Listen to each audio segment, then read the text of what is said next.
श्री कृष्ण के गीता उपदेश। भगवद गीता में श्री कृष्ण ने अर्जुन को जो ज्ञान दिया वह जीवन का सार माना जाता है। ये उपदेश आज भी उतने ही प्रासंगिक हैं जितने महाभारत काल में थे। गीता के प्रमुख 7 उपदेश। 1. कर्मयोग, निष्काम कर्म। कर्मण्येवाधिकारस्ते मा फलेषु कदाचन। अर्थ, मनुष्य का अधिकार केवल कर्म करने में है, उसके फल में नहीं। बिना फल की चिंता किए अपना कर्तव्य करना ही श्रेष्ठ है। 2. आत्मा की अमरता। आत्मा न जन्म लेती है न मरती है। शरीर बदलता है लेकिन आत्मा शाश्वत रहती है, इसलिए मृत्यु से भय नहीं करना चाहिए। 3. समर्पण और भक्ति। सर्वधर्मान परित्यज्य मामेकं शरणं व्रज। पूर्ण श्रद्धा से ईश्वर की शरण में जाने से मुक्ति प्राप्त होती है। 4. मन पर नियंत्रण। मन ही मनुष्य का मित्र और शत्रु है। जो मन को नियंत्रित कर लेता है वही जीवन में सफल होता है। श्री कृष्ण गीता उपदेश एक प्रेरणादायक कहानी।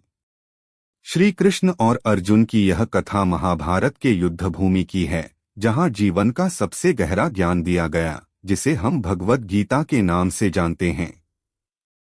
कुरुक्षेत्र का मैदान। शंख बज चुके थे, सेना सज चुकी थी और युद्ध बस शुरू होने ही वाला था।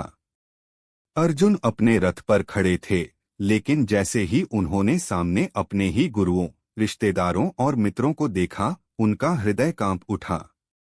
उनके हाथों से धनुष छूट गया। अर्जुन बोले, हे कृष्ण, मैं अपने ही लोगों को कैसे मार सकता हूं? इस युद्ध से क्या लाभ? मैं यह युद्ध नहीं करूंगा। तब श्री कृष्ण मुस्कुराए। उन्होंने अर्जुन की ओर देखा और कहा, हे अर्जुन, यह मोह तुम्हें भ्रमित कर रहा है। यह समय कर्तव्य से पीछे हटने का नहीं है। पहला उपदेश, आत्मा अमर है। कृष्ण बोले, तुम जिनके लिए शोक कर रहे हो वे शरीर हैं, आत्मा नहीं। आत्मा कभी मरती नहीं, केवल शरीर बदलती है, जैसे मनुष्य पुराने वस्त्र छोड़कर नए धारण करता है। अर्जुन ध्यान से सुनने लगे। दूसरा उपदेश, कर्मयोग।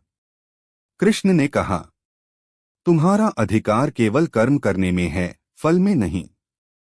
इसलिए बिना फल की चिंता किए अपना कर्तव्य निभाओ। अर्जुन के मन में थोड़ा साहस जागा। तीसरा उपदेश, मन पर नियंत्रण। मन ही मनुष्य का मित्र और शत्रु है। कृष्ण बोले, यदि तुम इसे नियंत्रित कर लो तो यह तुम्हारा सबसे बड़ा साथी बन जाएगा। चौथा उपदेश, समर्पण।